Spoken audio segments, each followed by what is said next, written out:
from destroying the philosophy and ideology of whiteness, which means you must remain committed, particularly as educators, to making sure that white folks understand their structural and social position, they understand white supremacy, and they understand that there is an obligation for them. We're not going to debate this, Jesse. It's just strange to me because you are a professor at USC. Behaviors and beliefs and practices that not only normalize the white way of seeing the world, but the white way of doing society. And so that structure has proven to be violent towards people of color, because it's the norm and standard by which we are judged, which is an inaccurate one. And so I think that needs to be destroyed in order for the liberation of people of color from white supremacy to take place. Now, to be sure, that is not to conflate whiteness with white people, although all white people do benefit from whiteness, and there are people of color and black folks as well who adopt ideological positions that are consistent with white supremacy. And again, that is a disappointment, and it disenfranchises and harms people of color. So I think that ideology and that philosophy needs to be destroyed. Oh, man. So you believe in destroying whiteness, you will destroy white supremacy. I'm reading here. Is that right? Yes, white supremacy is the structure. Why do black... I'm not going to lie. At this point, bro, I don't even know what white supremacy is. Like, and I'm not trying to be funny. I don't know what it means anymore for when people say white supremacy. What does that really mean in 2025? Because you're saying that just so far, you're saying that white supremacy exists and it hurts black people.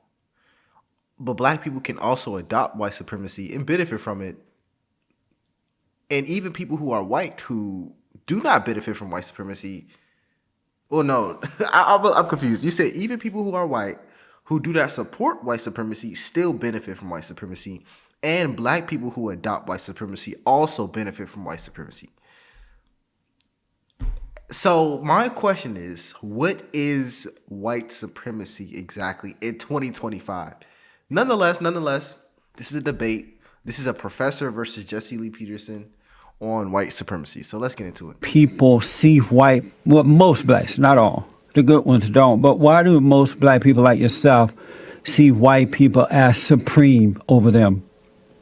I think that, again, is a mischaracterization. It's not about individual white people, but a larger system and structure that provides certain sets of unearned privileges and ascribes status to white people and white bodies and those that adopt white ideologies. I'm not understanding, though. And say, make it a little simpler for me and the people who are listening and watching. Well, let me break it down. Let me break it down like this. You see white people as supreme over you because we don't. You guys have spent 60 years complaining and watching and complaining about white people, where in the good old days when men were men and boys were boys, blacks were not doing that. They went out. When was this time, Jesse? Please enlighten me and the listeners. When was that time? Before the civil rights movement. Really? Blacks went out. They built their own universities. They bought land. They created businesses. Some did, but most could not. All people are not going to do anything. No, but I'm talking about the system that didn't enable them to do that. All blacks could not get houses. It's not true that the system didn't enable them to do it, because even when under Jim Crow laws, and I grew up under the Jim Crow laws in Alabama. Yeah, as did my father. And black people were better off then than they are today, in that they were more independent. Black men were not acting like little girls and complaining about the white man. They went out and proved that they were men themselves. But that's not a uniform. Just as the Jews have done it, black people did the same thing. Jews have been able to assimilate into whiteness and benefit from whiteness also. So let's be clear about that. And now you have adult black men looking at white men and just complaining like little girls. What happened?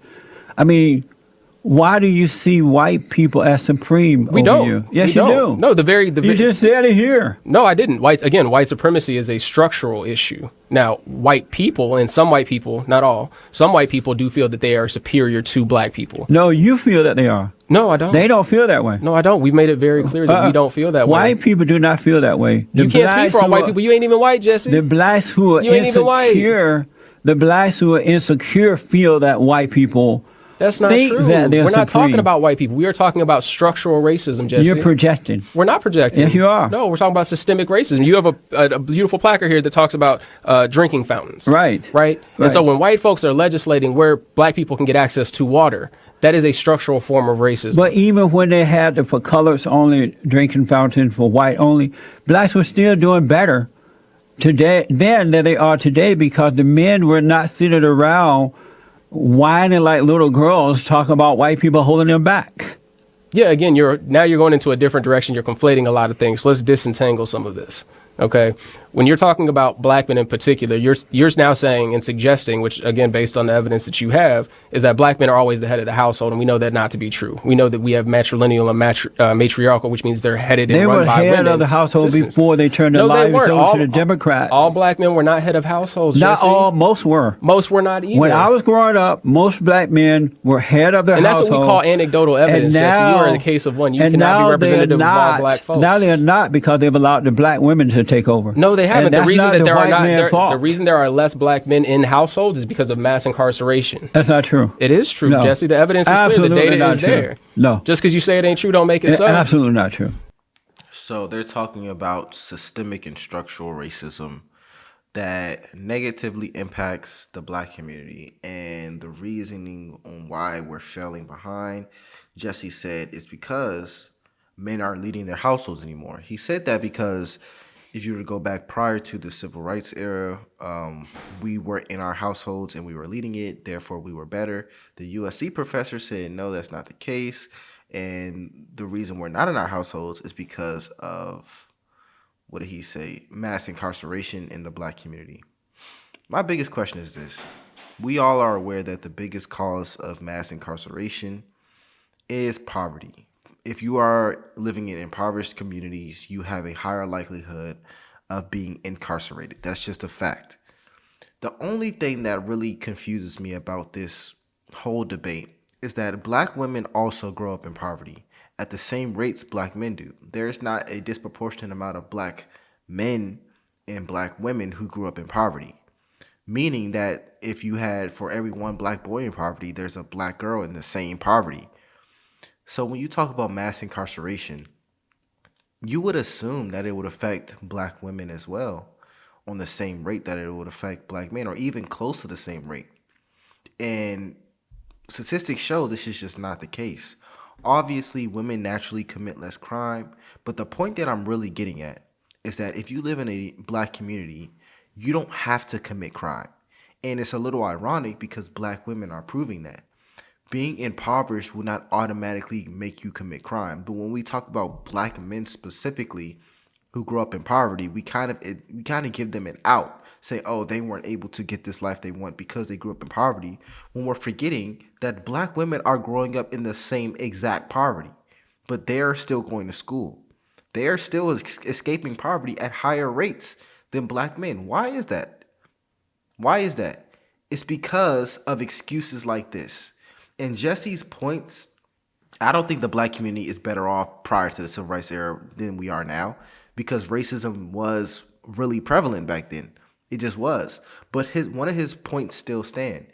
We are one of our biggest causes of issues. And when we continue to point our fingers at whatever community is in charge, we do it at the white community. So when we point our fingers at the white community, we are not really saving ourselves, and we're not getting rid of any issues that we already have. But let's continue. Not the evidence is clear. They are not the head of their household because their mothers have taken away their masculinity and turned them into girls. That's actually not true either, Jesse. It's a girly thing to do for a black man to sit around and point his finger at the white man. Why don't you go and build your own thing rather than trying to change USC? What do you mean? Why don't you start a black university? If white people are so bad and treating you so badly, why don't you do what they did in the good old days where black men were men? Build your own school. Well, if you know anything about the actual history of historically black colleges and universities, then you would know and understand outside of Tuskegee Institute, where my father went and graduated, or my grandfather went and graduated. Those were started by white abolitionists from the North.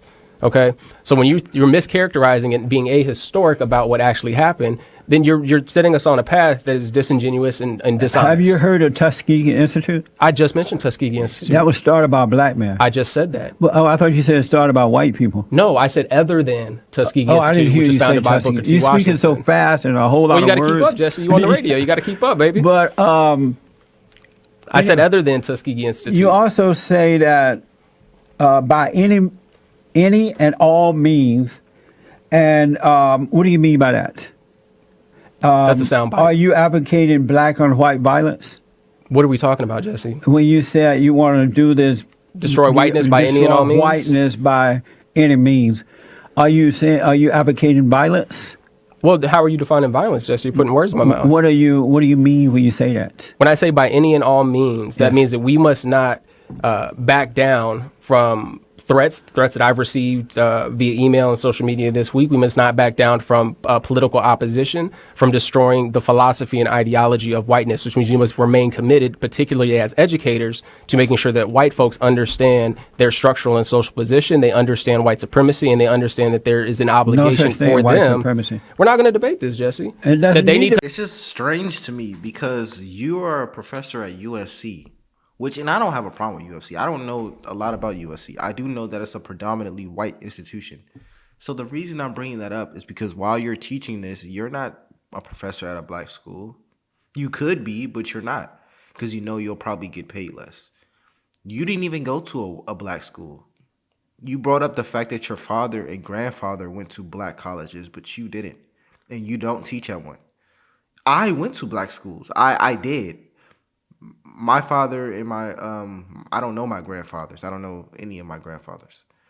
My father dropped out to raise his family or my siblings. I have 3 siblings. He dropped out to raise us. And I went to a black school for 4 years, 5 years actually. So when I hear this, I'm like, you're not even at the schools that you're proclaiming.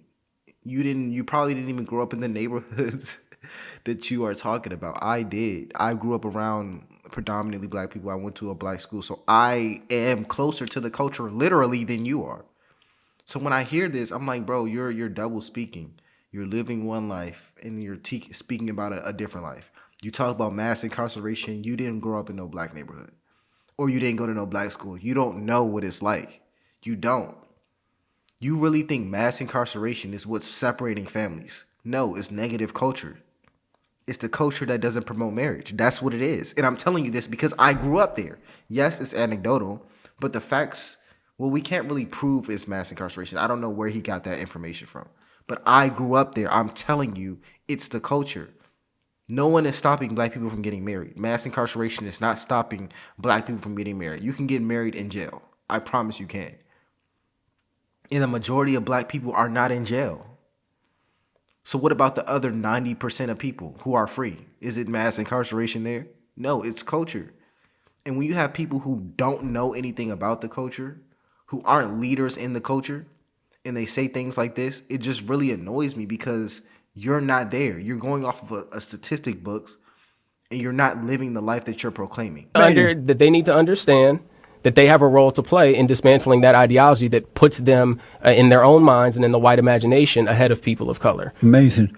Do you realize you're fighting an illusion? That what you're fighting I'm not fighting an illusion. I deal with it every real day. I confront it every day. People of color confront it every day. How do you know what white people are imagining? Because we talk to them, Jesse. And what do they tell you? Oh, they tell us all kinds of things. When we do these studies, we talk to hundreds of students across colleges and universities all across the country. And they tell you what? They tell us a lot of different things. So the first thing that they tell us is they mischaracterize the extent to which they feel people of color are having a positive or equitable experience at their college or university, which is clearly refuted by the hundreds of students of color who tell us otherwise. All right. How so when do we're we talking know about you're not making that up? That's because liberals tend to lie. They don't tell the truth. Yeah, but a liberal is one thing, and that's what you're labeling me. I'm a scholar. Okay, I've spent a decade studying and engaged in rigorous research on this particular topic. I've talked to thousands of people about this. I've conducted surveys on this. And so we're not going to reduce what it is that I do as a profession in the same way that you have a profession here as to a matter of a public opinion. But how do you know that is not the case. It is empirical evidence. How do you know that it's not blacks imagining this so-called racism? Because blacks did not imagine what happened to Tamir Rice when he's gunned down as a 12-year-old playing with the toy gun, where a white boy playing with the toy gun would not even remotely have to deal with the same set of circumstances. Well, that's a black guy in Ohio who took the orange tube. This is a 12-year-old boy. That it was a no. This is a 12-year-old boy in a playground. This is a 12-year-old boy in a. Okay, I don't think black people are imagining racism. The same way, if you're watching this video and you're white or whatever race you are, things have happened in your life that if someone said you were imagining it, you would feel like they're gaslighting you. So that's not the case here. The problem is, and I wouldn't even say it's a big problem with the professor, is that we're magnifying issues that we can look at on a micro level. When it comes to black marriage rates, we are not getting married. It would be different if we were trying to do this and we were just getting stopped because of racism. We're not doing it. When it goes to even colleges, we aren't enrolling at the same rate as other races. When it goes to trades, we aren't enlisting in the trades. So it would be different if we were just right across that barrier and we just need the extra push to get up there. Then we could look at outside factors. But the problem every time I have with these videos, we never look at internal things in our community that we can fix. It's always pointing a finger. Always. And I'm not tripping. Go back to any of the videos I've done on this topic. He's a professor. He's done research on this. He hasn't said one thing that the black community can fix. Not one. Jesse Lee Peterson tends to focus primarily on things that we can fix. The problem I have with Jesse Lee Peterson is that he doesn't do any research. He is purely anecdotal. Nonetheless, a lot of the issues that we have, we can begin fixing, and we're not. Nonetheless, my name is LFR Jojo. I'm going to end the video here. I'll see you guys.